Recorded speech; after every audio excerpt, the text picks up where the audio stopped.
Hello my dear students, આજે આપણે મળ્યા છીએ એક નવો ટોપિક સાથે. ટોપિક છે કે કોપ્લાનર નોન કોન્કરન્ટ ફોર્સિસ પાર્ટ 2.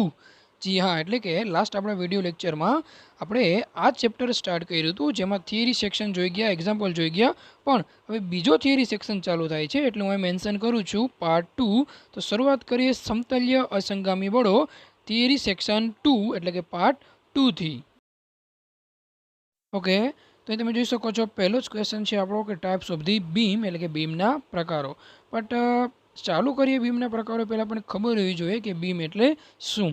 તો સમજીએ બીમ એટલે શું છે. તો કે બીમ એક પ્રકારનું એક એવું એલિમેન્ટ છે, એક ખાસ હેતુ માટે તૈયાર કરેલું એલિમેન્ટ છે કે જેની ઉપર લાગતા બધા જ બળોનો, બધા જ લોડનો એ શું કરે છે, સહન કરે છે.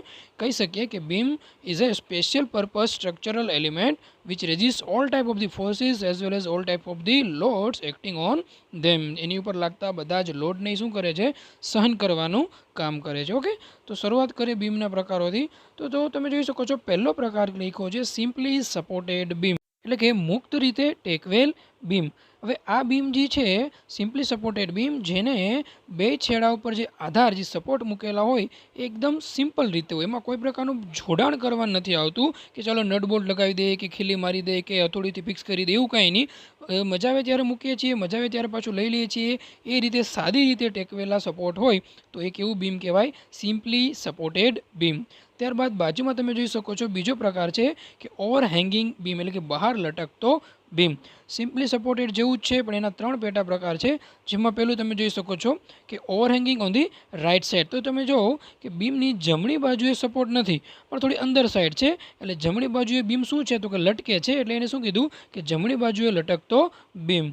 ઓકે, ત્યારબાદ એનો બીજો પેટા પ્રકાર કે ડાબી બાજુએ લટકતો બીમ. તો તમે બીમની આકૃતિ તમે જુઓ તો ડાબી બાજુના છેડા ઉપર જ સપોર્ટ નથી, પણ કંઈક અંદરની સાઈડ છે, એટલે ડાબી બાજુએ બીમ છે થોડોક બહારની સાઈડ લટકે છે, એટલે કેવો કહેવાય કે ડાબી બાજુએ લટકતો બીમ.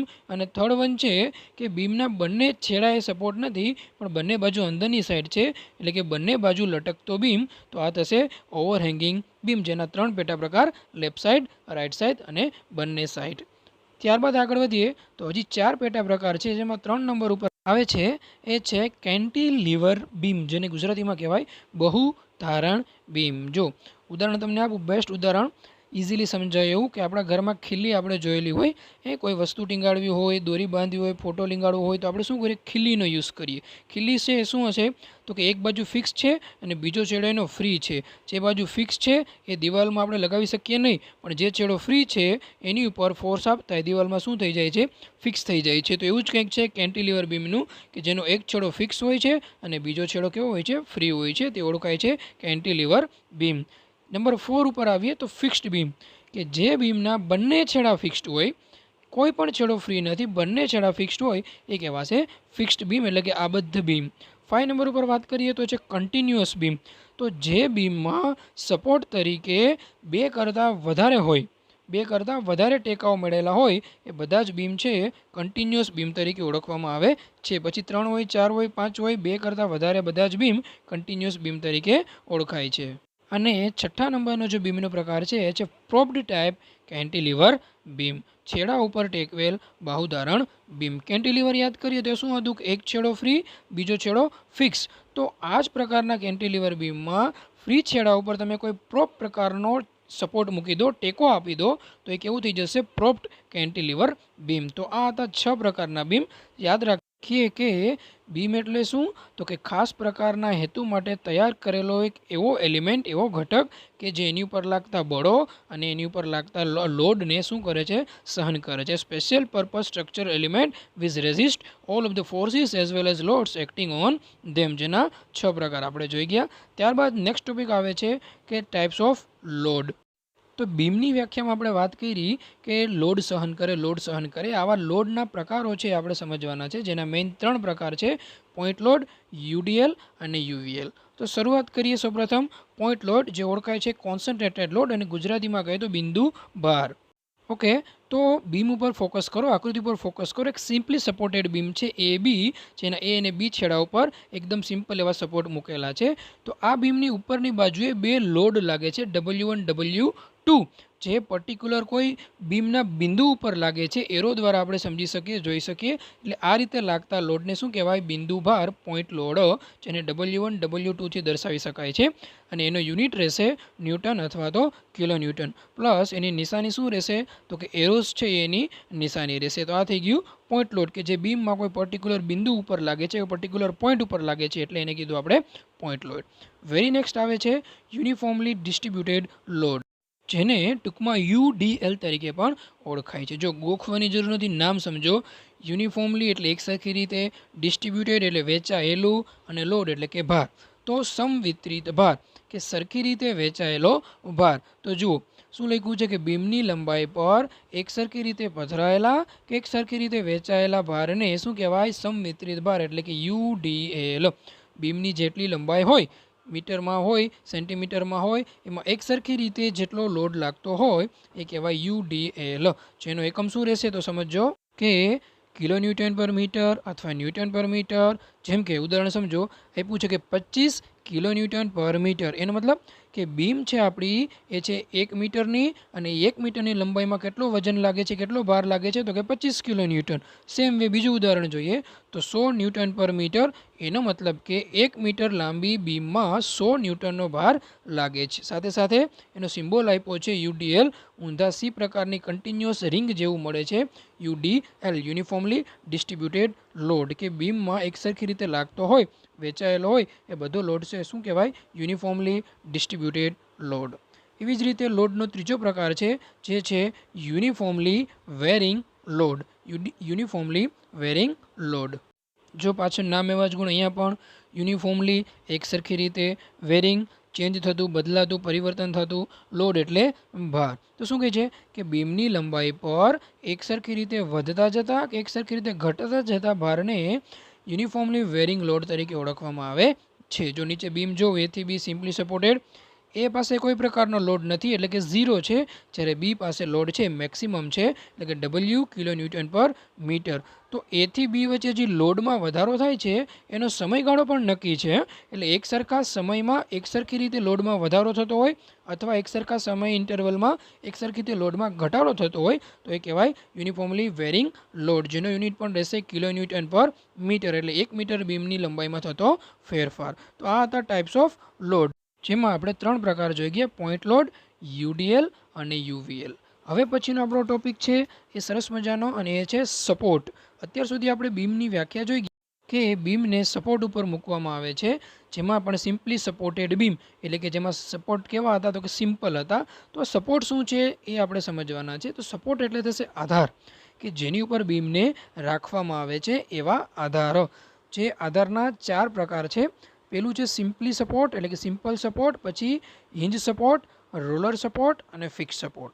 તો ચાલુ કરીએ આપણો પહેલો પ્રકાર, સિમ્પલી સપોર્ટ અથવા તો સિમ્પલ સપોર્ટ. જુઓ તમે આકૃતિમાં બીમ પડ્યું છે અને બીમના એક છેડે લખ્યું છે સિમ્પલ સપોર્ટ. એવો પ્રકારનો સિમ્પલ સપોર્ટ છે. સિમ્પલ એટલે આપણે આની પહેલાં જોઈ ગયા મુજબ કે સિમ્પલ સપોર્ટ હોય એનો મતલબ કે સપોર્ટ અને બીમ વચ્ચે કોઈ પ્રકારનું પર્ટિક્યુલર જોડાણ કરવામાં આવતું નથી. ઉદાહરણ તરીકે એક વાત કરું તમને, કે લખતા વાંચતા આપણે થાકી ગયા હોય અને ઘણી બધી બુકનો થપ્પો આપણે સ્ટડી ટેબલ પાસે પડ્યો હોય, તો આપણે આવું ક્યાંક ને ક્યાંક કરેલું છે કે 2 બુકને ઊભી રાખીએ અને એની ઉપર એક આડી બુક રાખીએ, 2 બુકને ઊભી રાખીએ અને એની ઉપર એક આડી બુક રાખીએ. તો જે આડી બુક છે એ આપણું બીમ રહેશે, પણ જે ઊભી બુક છે એ આપણો શું થશે? સપોર્ટ થશે.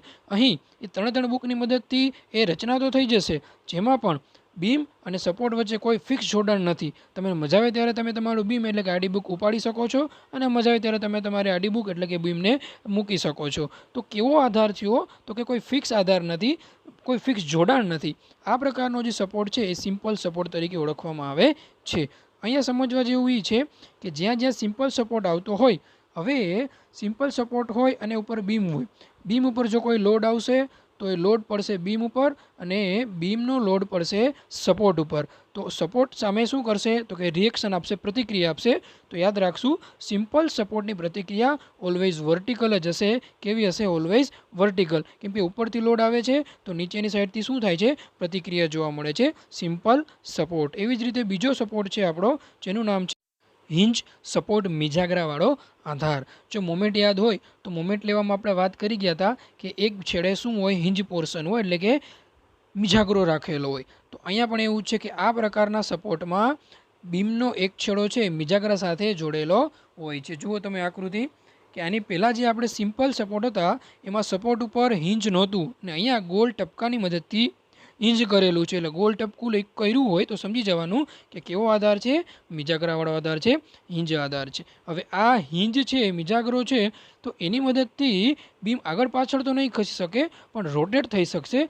કોઈપણ દિશામાં જો હિંજ સપોર્ટ હોય ત્યારે આપણું બીમ છે એ રોટેટ થઈ શકે છે. તો એનો મતલબ તો એવો થશે કે જ્યારે બીમ ઉપર કંઈ લોડ પડતો હશે તો એ લોડ છે એની સીધી અસર ક્યાં આવશે, સપોર્ટ ઉપર. અહીં સપોર્ટ મિજાગરાવાળો હોવાથી 3 દિશામાં રિએક્શન જોવા મળશે.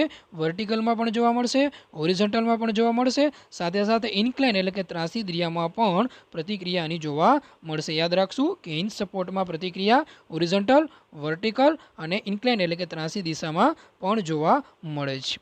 એવી જ રીતે ત્રીજો આપણો પ્રકાર છે, જો એના વિશે વાત કરીએ તો એ છે રોલર પ્રકાર, રોલર સપોર્ટ.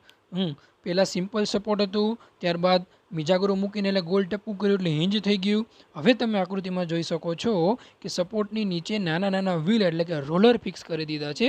એટલે કે જ્યારે કોઈપણ બીમ રોલર સપોર્ટ ગોઠવેલું હોય તો બીમ છે પોતાની સપાટી ઉપર આગળ પાછળ સરકી શકે છે. તમે સમજી શકો રોલર એટલે શું, તો કે નાના નાના વ્હીલ છે જેની મદદથી બીમ છે પોતાની સપાટી ઉપર શું થાય છે, તો કે આગળ પાછળ સરકી શકે છે. તો હવે આને કારણે શું થશે કે જ્યારે બીમ ઉપર કંઈ લોડ આવશે તો એ લોડ છે એની અસર સપોર્ટમાં જોવા મળશે એટલે કે રોલર સપોર્ટમાં જોવા મળશે. અને રોલર સપોર્ટમાં આપણે કહી શકીએ કે એ સીધી વર્ટિકલ દિશામાં જ આની રિએક્શન જોવા મળશે, બીજી કોઈ દિશામાં રિએક્શન જોવા મળશે નહીં.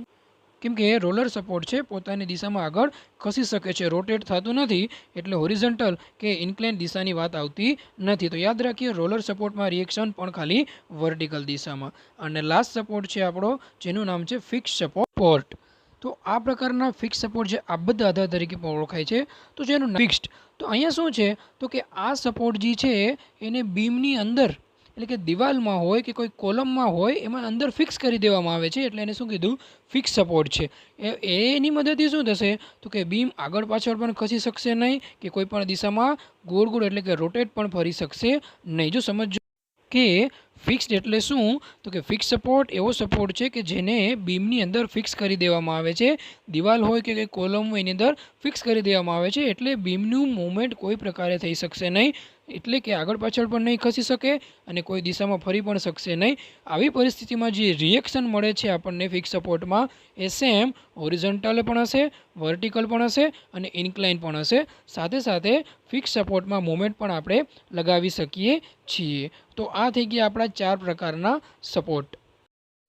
ઓકે સ્ટુડન્ટ્સ, તો આજના આપણા આ વિડીયોમાં આપણે ટાઈપ્સ ઓફ બીમમાં 6 પ્રકારના બીમ જોયા, ટાઈપ્સ ઓફ લોડમાં 3 પ્રકારના લોડ જોયા અને ટાઈપ્સ ઓફ સપોર્ટમાં 4 પ્રકારના સપોર્ટ જોઈ ગયા. તો આ બધા જની કંઈક ને કંઈક પોતાની લાક્ષણિકતા છે અને એ લાક્ષણિકતાને આધારે આપણે એનો ઉપયોગ એક્ઝામ્પલમાં ગણવાનો છે. તો બધા જ લોકો આ થિયરી ક્લિયર રાખે જેથી કરીને નેક્સ્ટ વિડીયોમાં આપણે આના એક્ઝામ્પલ ગણી શકીએ. બીજું એ તમારું એક ધ્યાન દોરવું છે, ખાસ સમજો કે આપણા સિલેબસમાં સિમ્પલી સપોર્ટેડ બીમ અને ઓવરહેંગિંગ બીમના જ એક્ઝામ્પલ હશે.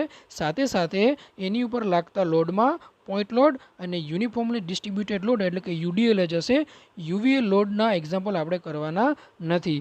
પાછું રિપીટ કરું છું કે સિમ્પલી સપોર્ટેડ બીમ અને ઓવરહેંગિંગ બીમ અને સાથે સાથે એમાં લાગતા લોડ કયા, પોઈન્ટ લોડ અને યુડીએલ, આ રીતે તૈયાર થતા એક્ઝામ્પલ જ ગણવાના છે. બીજા કોઈ પ્રકારના બીમ, કોઈ પ્રકારના લોડના એક્ઝામ્પલ આપણા સિલેબસમાં નથી. ઓકે, તો લેટ્સ એન્જોય. ફરી મળીશું પાછા કોઈ નવા ટોપિક સાથે. Bye bye.